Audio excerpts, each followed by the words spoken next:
Rodriguez divided his team into two groups. Wright, Chen, and Davis would provide covering fire from their elevated position, while Rodriguez and the remaining soldiers moved down into the village to link up with Ahmad Hassan. It was a risky plan, but it was the only way to prevent Hakim's fighters from overwhelming the lone sniper. As Rodriguez's group made their way down the hillside, another precise rifle shot echoed through the village. Ahmad Hassan was still alive and still fighting, but Rodriguez could tell from the sound that the old sniper was being forced to move frequently to avoid the enemy's systematic search. The American soldiers reached the edge of the village just as Hakim's fighters launched another assault on a building where they believed Ahmad was hiding. The structure collapsed under rocket fire, sending clouds of dust and debris into the air. For a moment, everything was silent. Then, from a completely different part of the village, Ahmad's rifle spoke again. The enemy had been searching the wrong building while the crafty old sniper had moved to a new position, under cover of the explosions. Rodriguez felt a surge of admiration for Ahmad Hassan's tactical skills. Even outnumbered 20-1, the old warrior was using every advantage the familiar terrain could provide. "Contact left," Chen called out over the radio as he spotted enemy fighters moving through the narrow streets. The Americans opened fire, their sudden appearance catching Hakim's men completely off guard. The enemy fighters had been so focused on hunting Ahmad Hassan that they hadn't expected to face additional opponents. Rodriguez and his team used the same hit-and-run tactics that Ahmad had taught them by example, firing from one position and then quickly moving to another, before the enemy could coordinate a response. The narrow streets and ancient buildings of Qadir provided excellent cover for this kind of warfare. For 30 minutes, the battle raged through the village as three separate groups, Ahmad Hassan, Rodriguez's team, and Hakim's fighters, maneuvered for advantage in the maze of stone buildings and narrow alleys. Rodriguez caught a glimpse of Ahmad Hassan during one firefight. The old sniper was moving with remarkable speed and agility for his age, carrying his rifle and a small pack of ammunition as he flowed from position to position like smoke.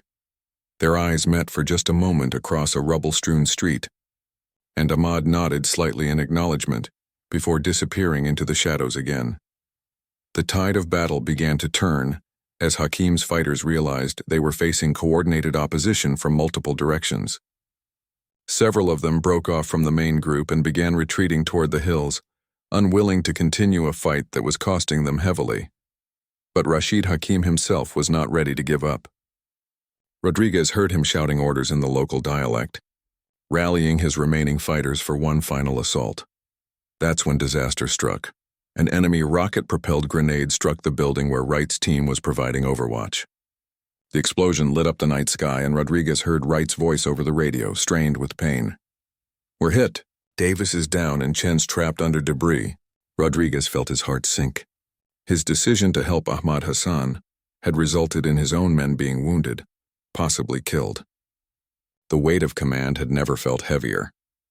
"I'm coming to get you," Rodriguez called into his radio. "Negative." Wright's voice came back immediately. "Stay where you are. Ahmad needs backup." Rodriguez looked across the village and saw that Ahmad Hassan was indeed in trouble. Hakim and his remaining fighters had surrounded the building where the old sniper was making his last stand. They were closing in from multiple directions, and Ahmad was running out of ammunition. Rodriguez faced an impossible choice: save his own wounded soldiers, or help the man who had risked everything to save them all.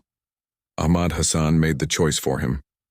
The old sniper suddenly appeared on the rooftop of his building, silhouetted against the star-filled sky. Instead of trying to escape or continue hiding, Ahmad stood up straight and called out in a voice that carried across the entire village. "Rashid Hakim." "I am Ahmad Hassan." "You want the sniper who killed your men? Here I am." Rodriguez watched in amazement and horror as Ahmad deliberately exposed himself to draw the enemy's attention away from the trapped American soldiers. It was an act of incredible courage and certain suicide. Hakim's fighters immediately focused all their fire on Ahmad's position. The old sniper managed to eliminate two more enemies with precise shots before a burst of automatic weapons fire knocked him down. But Ahmad's sacrifice had given Rodriguez the opening he needed. While the enemy fighters were focused on the rooftop, Rodriguez and his remaining soldiers launched a desperate assault on their positions. The final battle was brief but intense. Caught between Ahmad's elevated position and Rodriguez's ground assault, Hakim's remaining fighters were quickly overwhelmed. Rashid Hakim himself fell to a shot from Ahmad Hassan's rifle, fired with the last of the old sniper's strength. When the shooting finally stopped, Rodriguez climbed to the rooftop where Ahmad Hassan lay wounded but alive. The old sniper had taken 3 bullets but was still conscious, still gripping his rifle. "Your men," Ahmad gasped. "Are they safe?" Rodriguez checked his radio and received Wright's report. Davis had a broken leg and Chen had a concussion, but both would survive. The building collapse had looked worse than it actually was. "They're going to be fine," Rodriguez told Ahmad. "Thanks to you." Ahmad smiled weakly. "Good. That is good." Rodriguez applied pressure to Ahmad's wounds while calling for medical evacuation on his radio.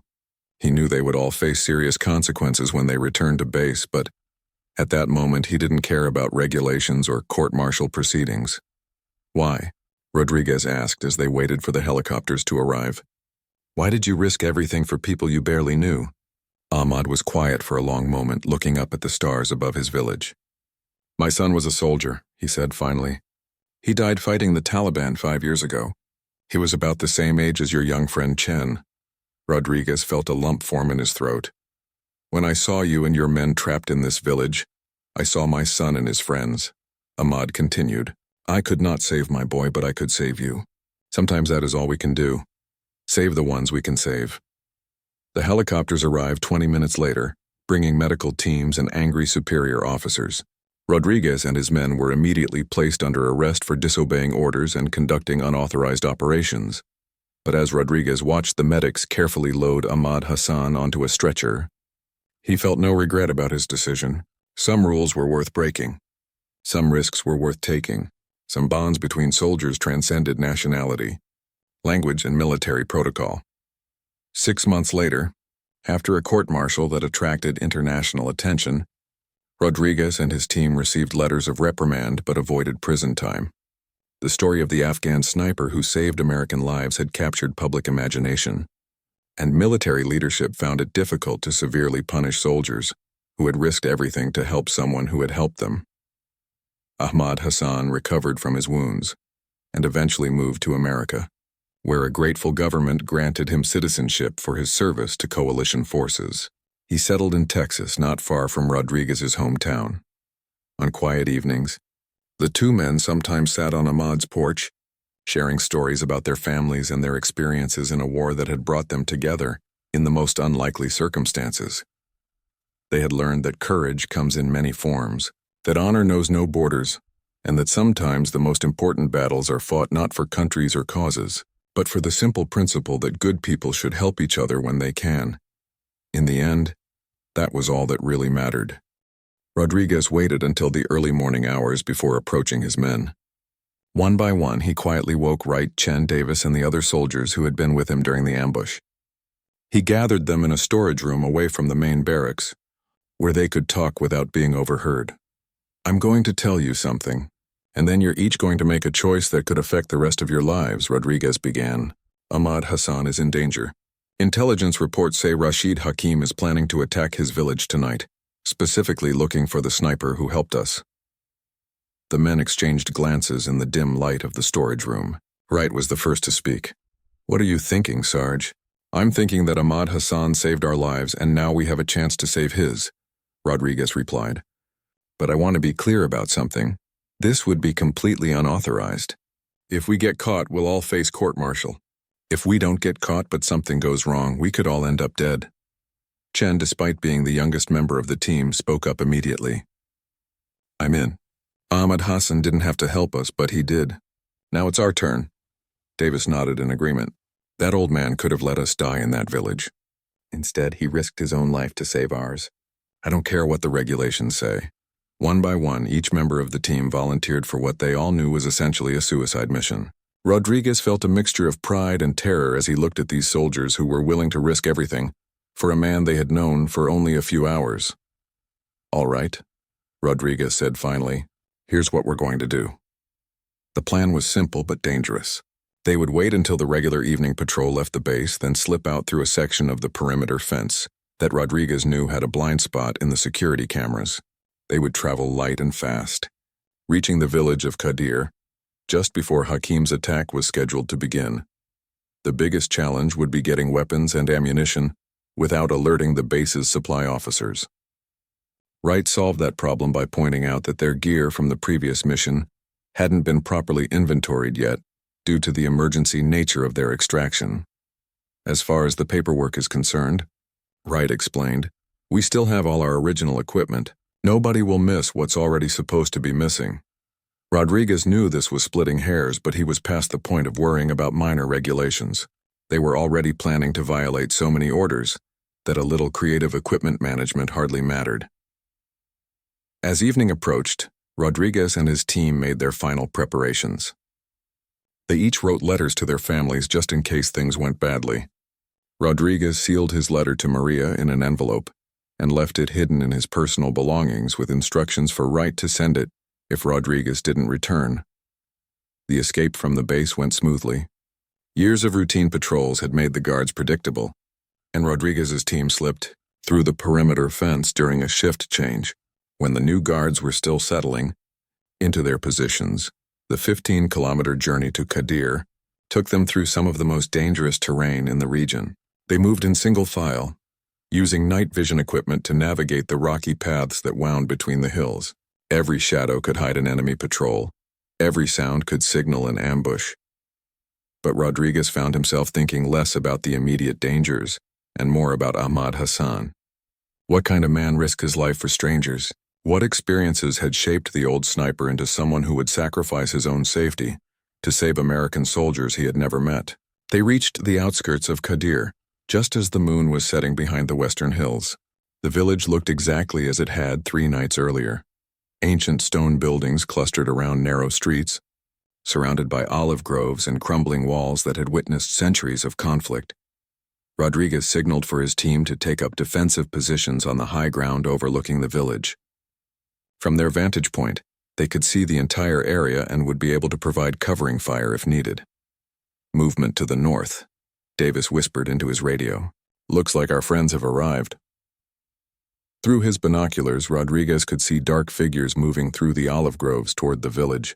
There were at least 20 fighters, possibly more, all heavily armed and moving with the confidence of soldiers who expected easy victory. Where's Ahmad? Chen asked quietly. Rodriguez scanned the village below but saw no sign of the old sniper. Either Ahmad was very well hidden, or he had already been captured or killed by Hakim's advance scouts. The attack began just after midnight.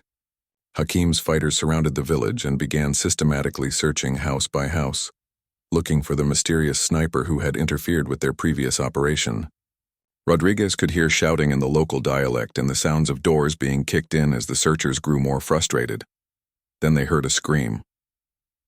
Through his binoculars, Rodriguez saw several fighters dragging an elderly man from one of the houses.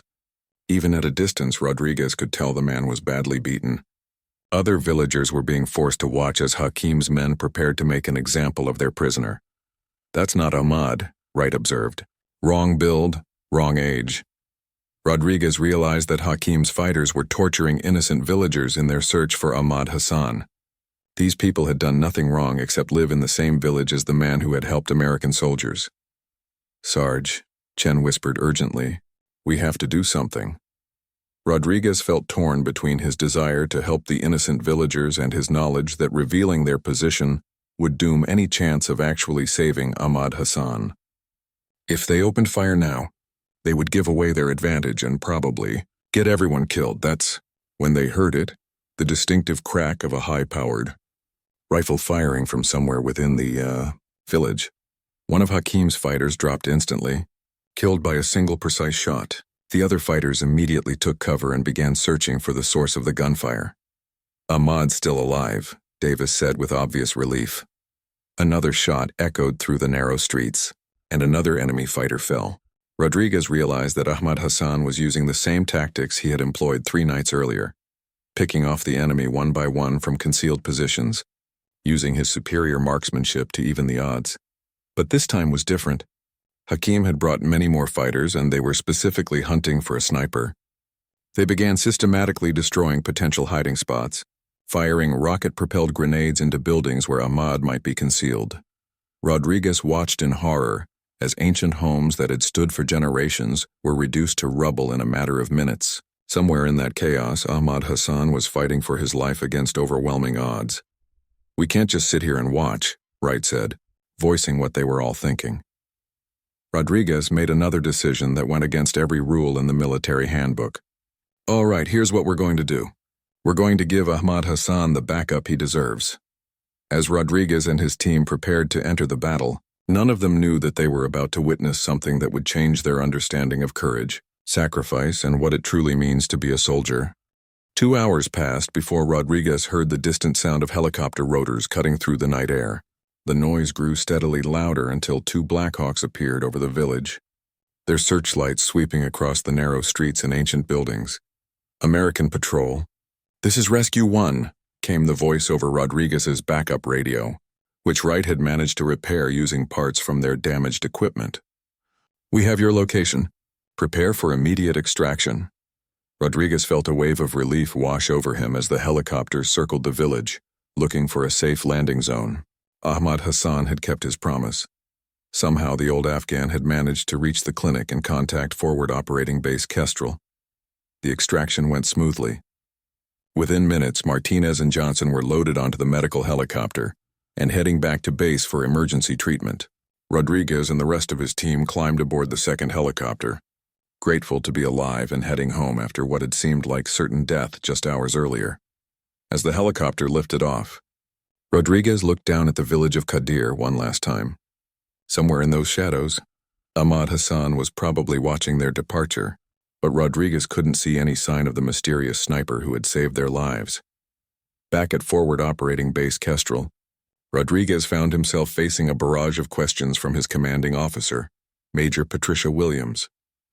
She was a career soldier with 15 years of experience, and she wasn't satisfied with simple explanations. "Let me get this straight, Sergeant," Major Williams said as she reviewed Rodriguez's after-action report. "You're telling me that an unknown Afghan civilian, armed with a sniper rifle, single-handedly eliminated an entire enemy squad that had you pinned down?" "That's correct, ma'am," Rodriguez replied. Ahmad Hassan identified himself as a former soldier. His marksmanship was unlike anything I've ever seen. Major Williams frowned at the report. "And this Ahmad Hassan, he just disappeared after calling in your extraction?" "Yes, ma'am. He said he needed to get back to protect his village." The major set down the report and studied Rodriguez's face carefully. "Sergeant, do you have any idea how this sounds? An Afghan sniper appears out of nowhere, saves an entire American patrol from certain death, arranges their rescue, and then vanishes back into the mountains like some kind of ghost?" Rodriguez understood her skepticism. If someone else had told him this story, he might not have believed it either. "Ma'am, I know how it sounds, but that's exactly what happened. Ahmad Hassan saved our lives." Major Williams was quiet for a long moment, clearly struggling with the implications of Rodriguez's report. Finally, she spoke again. "There's something you need to know, Sergeant. We've been tracking increased enemy activity in the Qadir region for the past 2 weeks. Intelligence suggests that a high-value target has been using that area as a base of operations." Rodriguez felt his stomach tighten. "What kind of target, ma'am?" "A regional commander named Rashid Hakim. He's been responsible for coordinating attacks against coalition forces throughout this province. We've been trying to locate him for months." Major Williams paused. "The interesting thing is, 3 days ago, our intelligence sources reported that Hakim was planning a major operation in the Qadir area. You think last night's ambush was connected to Hakim?" "I think it's very possible that your patrol stumbled into something much bigger than a simple ambush," Major Williams replied. "And I think your mysterious friend Ahmad Hassan might know more about this situation than he told you." Rodriguez spent the next few days thinking about the major's words while his team recovered from their ordeal. Martinez had undergone successful surgery and was expected to make a full recovery. Johnson's shoulder wound was healing well. But Rodriguez couldn't shake the feeling that their encounter with Ahmad Hassan was far from over. His intuition proved correct when 3 days later, Major Williams called him into her office with urgent news. "We've received intelligence that Rashid Hakim is planning to attack the village of Qadir tomorrow night," she said without preamble. "Apparently he believes someone in the village provided assistance to American forces, and he wants to make an example of them." Rodriguez felt his blood run cold. Ahmad Hassan's village. That's right. And here's the interesting part. Our source also reports that Hakim has brought in additional fighters specifically to hunt down a sniper who interfered with his operations 3 nights ago. Rodriguez realized immediately that Ahmad Hassan was in terrible danger. The old sniper had saved their lives, but in doing so, he had made himself a target for one of the most dangerous men in the region. "Ma'am, we have to warn him," Rodriguez said. Major Williams shook her head. "We have no way to contact Ahmad Hassan, and we can't risk sending another patrol into that area. Hakim will be expecting that. So we just let him die?" Rodriguez asked, unable to keep the anger out of his voice. "We follow orders, Sergeant," Major Williams replied firmly. "Our mission is to protect coalition forces and complete our objectives. We cannot risk more lives for one Afghan civilian, regardless of what he did for you." Rodriguez left the major's office feeling sick to his stomach. Ahmad Hassan had risked everything to save Rodriguez and his men, and now they were going to abandon him to face Rashid Hakim's revenge alone. That evening, Rodriguez sat in his bunk staring at a letter he was trying to write to his wife. He wanted to tell her about Ahmad Hassan, about the courage and compassion the old sniper had shown, about how wrong it felt to abandon someone who had saved their lives, but the words wouldn't come. Wright approached Rodriguez's bunk around midnight. "Sarge, you okay? You've been pretty quiet since the major briefed us." Rodriguez looked at his medic, remembering how Wright had risked his own life to treat their wounded soldiers during the ambush. "What would you do, Wright, if someone saved your life and then you had a chance to return the favor?" Wright considered the question carefully. "I guess I'd try to help them even if it meant breaking a few rules." Rodriguez nodded slowly. "Even if it meant risking your career? Your life? Some things are more important than careers, Sarge. Ahmad Hassan didn't think about his own safety when he helped us. Maybe we shouldn't think about ours when it comes to helping him."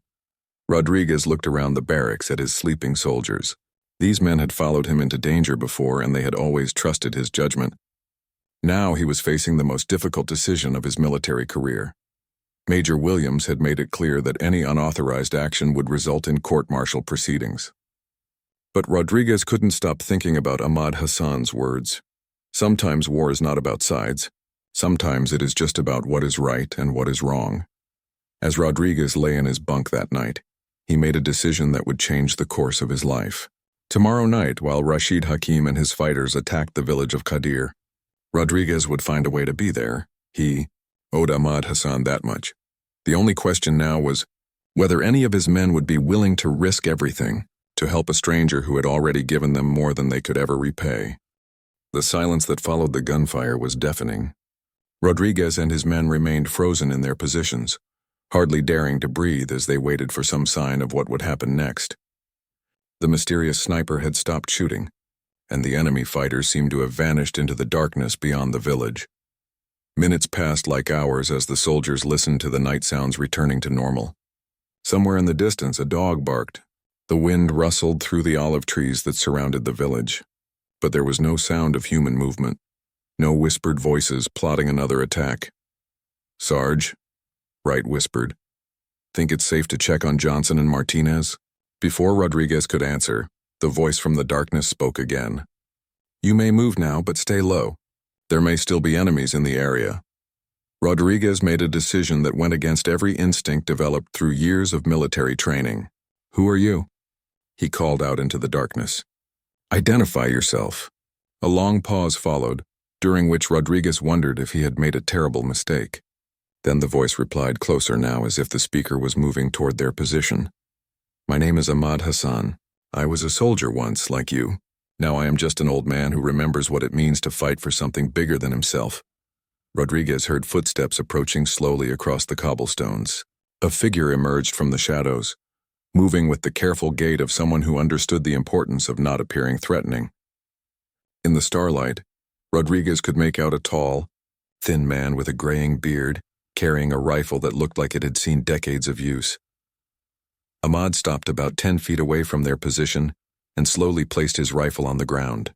"I am not your enemy," he said simply. "Tonight we had the same enemy." Wright was already moving to check on the wounded soldiers, but Rodriguez kept his attention focused on the mysterious stranger who had saved their lives. "You're not military," Rodriguez observed. At least not anymore. Ahmad smiled, and even in the darkness, Rodriguez could see the weariness in the man's eyes. I was a sniper in the Soviet War many years ago. Before that, I fought against the British. Before that, my father fought against the British and his father before him. Afghanistan has been at war for a very long time.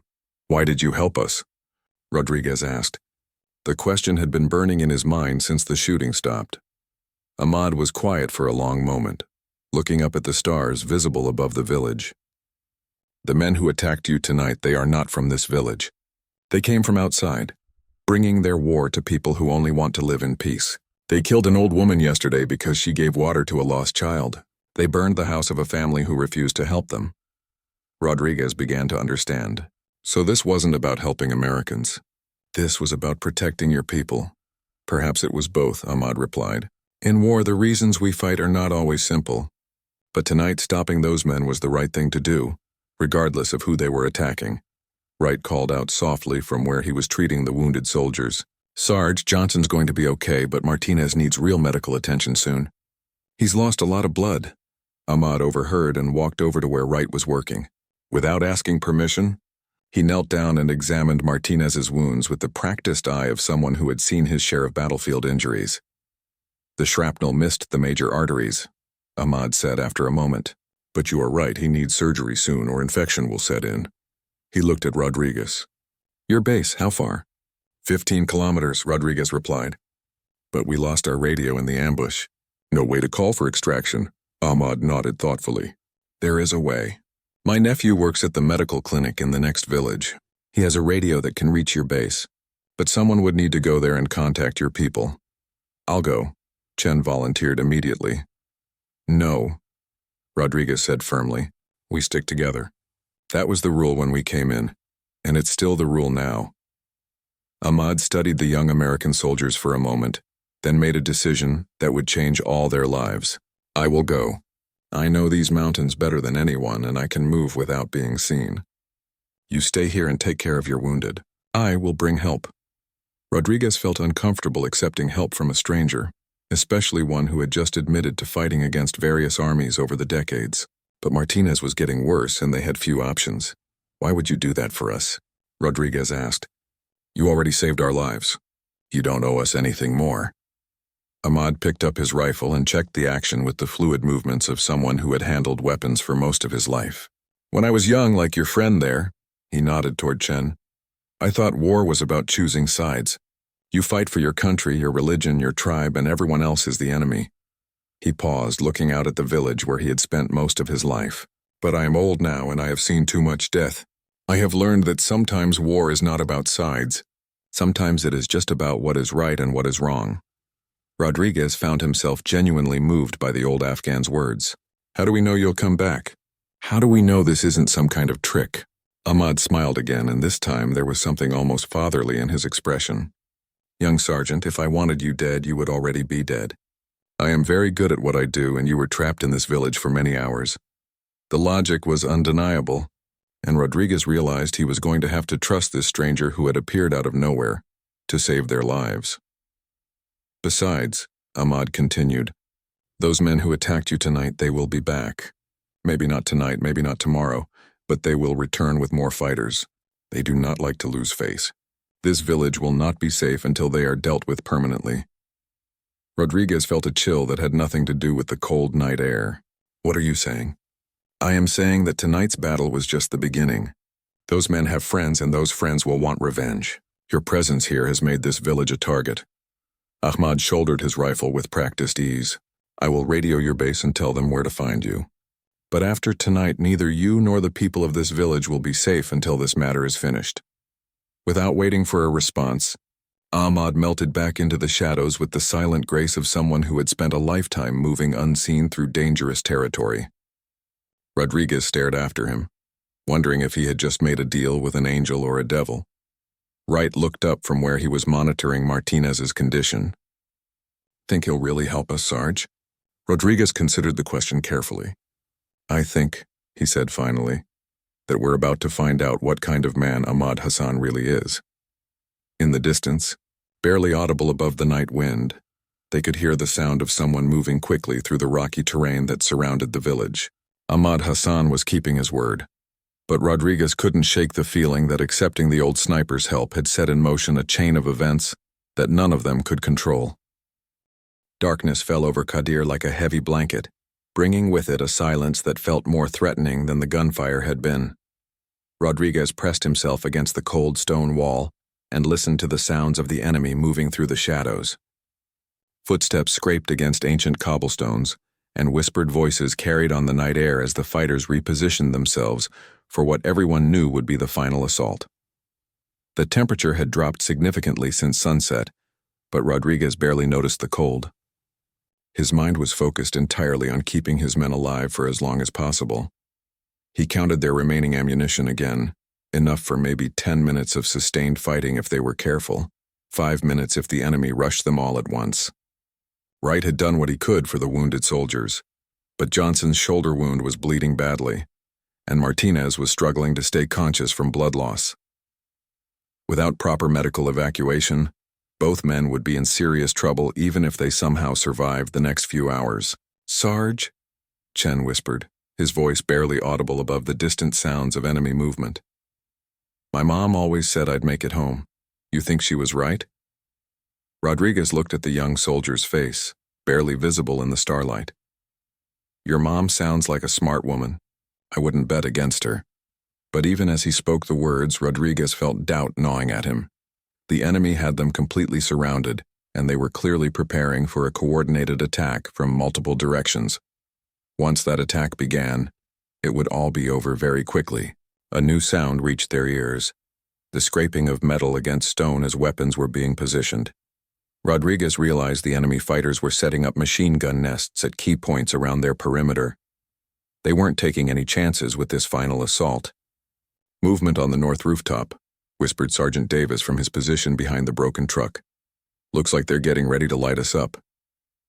Rodriguez felt his stomach tighten. A machine gun position on that rooftop would have a clear field of fire across their entire defensive position. Once that gun opened up, his men would be sitting ducks with nowhere to run. The minutes crawled by with agonizing slowness. Every small sound made the soldiers tense up, expecting the attack to begin at any moment.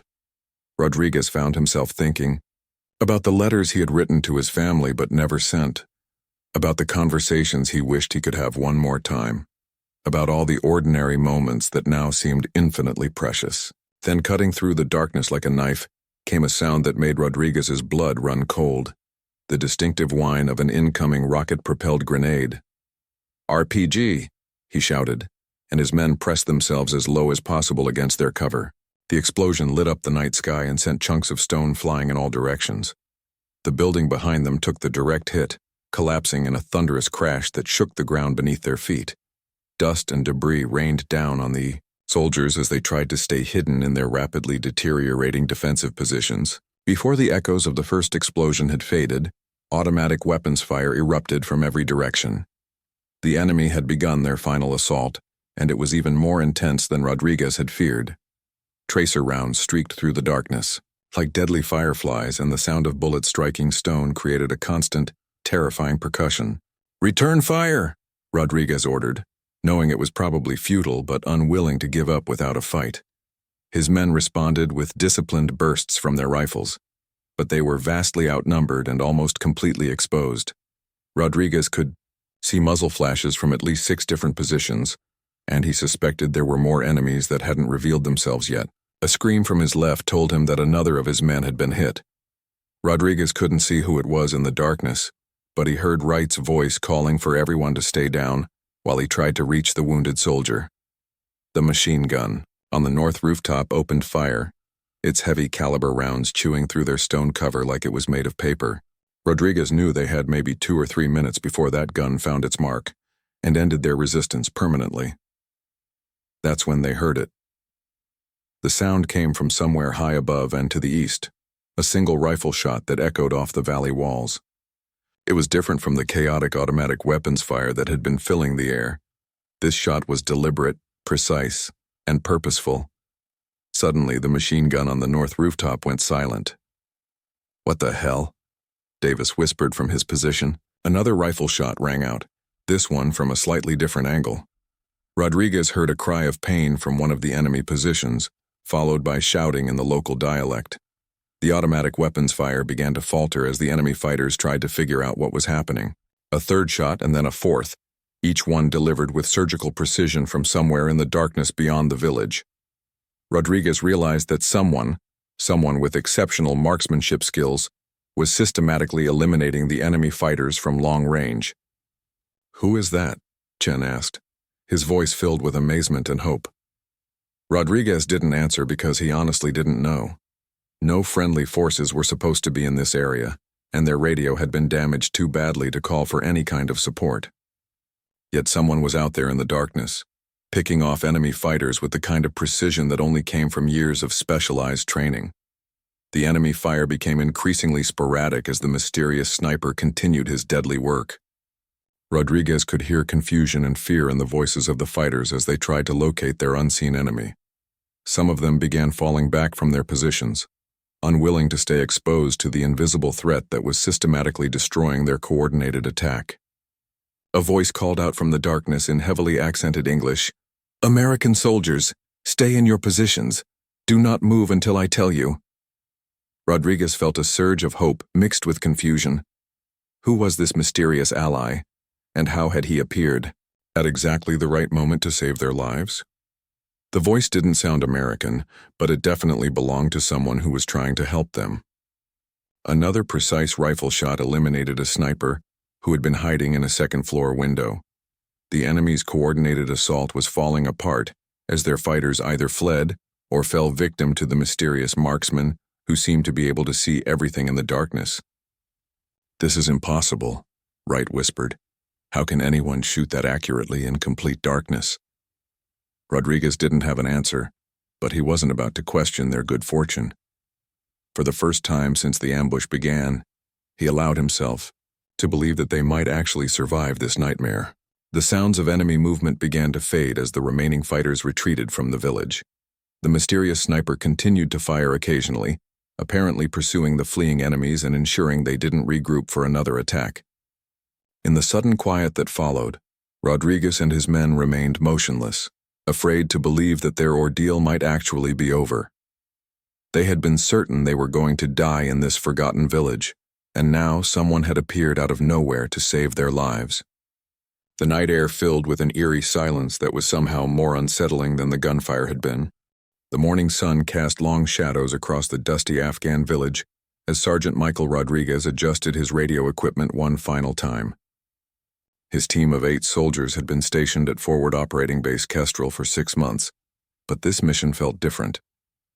Intelligence reports suggested a high-value target was hiding in the village of Qadir, nestled between 2 rocky hills about 15 kilometers from their base. Rodriguez looked at his men gathered around the tactical map, spread across a wooden crate. Corporal James Wright, the team's medic, checked his medical supplies for the 3rd time that morning. Private First Class Tony Chen, barely 21 years old, cleaned his rifle with nervous precision.